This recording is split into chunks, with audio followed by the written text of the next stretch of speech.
Oyakatamu manyi nekifaananyi akimanyi kyabagonza akimanyi ne bagonza lyali amanyi ate kiri ekisoose so kiriwa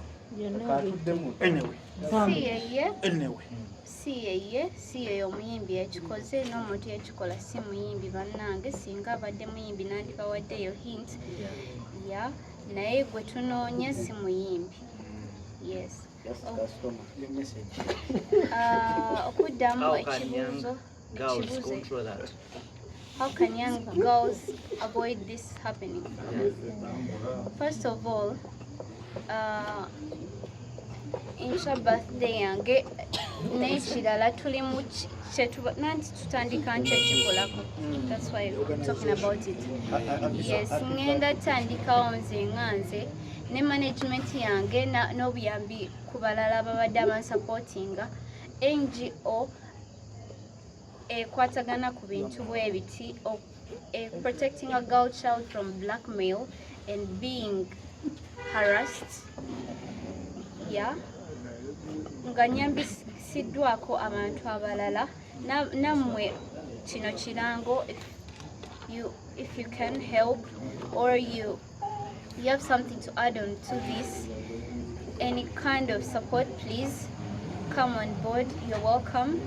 Kubanga bannaye sinza asoose tugenze tubulaba bungi guno mwaka n'emyaka egiwedde ate nga abantu bwe bati they're not about to stop. I think it's just getting worse.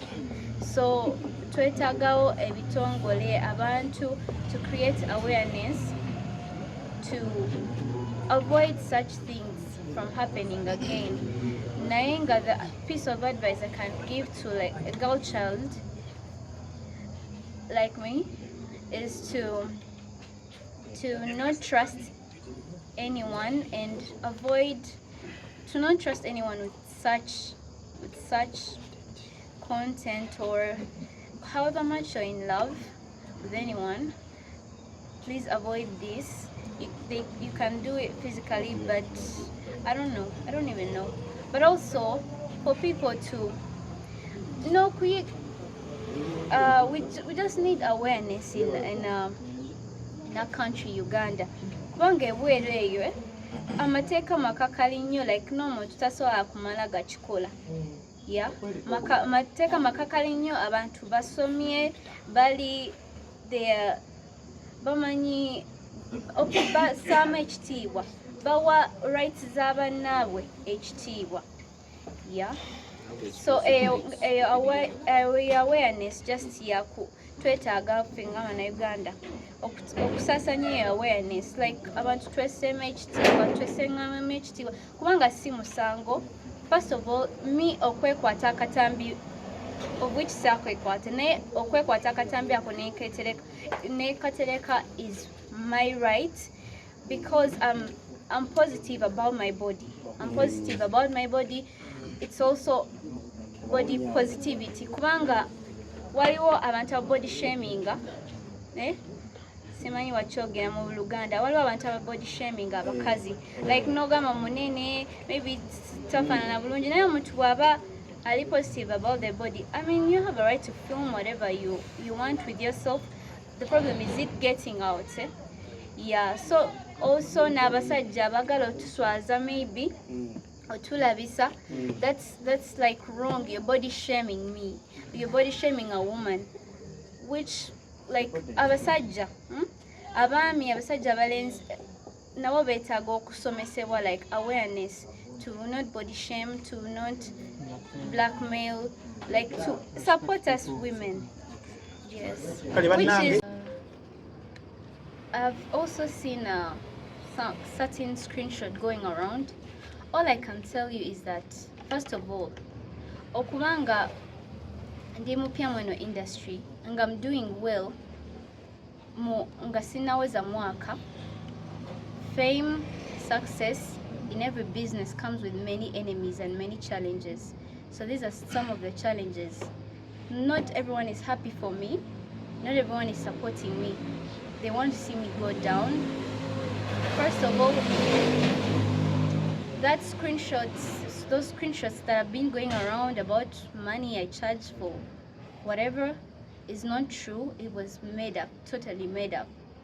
That is one. Number two, nga bwe nkugambye si buli muntu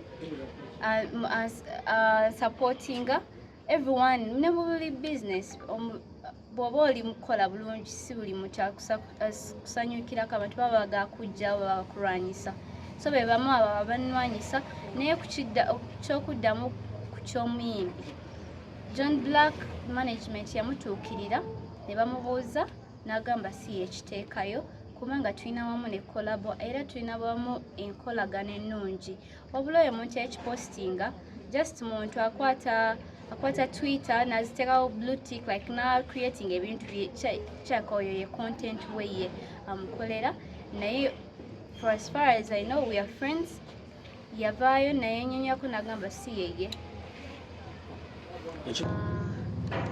No comment about that because tekikola makulu buli omu asobola okukolera ekikolwa ekyo wayagalira ekikolwa ekyokweyagala n'omuntu we asobola okikolera wonna wayagala ne bw'oba oyeza ne mu kibira osobola okikolerayo so yakolera mu toyi okitegeera bw'oyagalidde wokikolera so no further comment about that wabula njagala okutegeeza eggwanga lyonna nti nno I've been endorsed. This is my first endorsement, yes. Which I'm happy with the general drink. Yes. This drink, can I have it? Yeah, this drink. Nga kyakunywa kirungi. I've tested it. It's very nice for both ladies and males. Nga ndi musanyufu okukolagana nabo n'okubanga they're supporting Ugandan music industry. I mean, bandigenze mu bannakatemba oba ki basazeewo music industry ne basaba kukola nange. I'm happy to work with them. Going on, I think we should concentrate on this big moment for me and for the general drink. Thank you.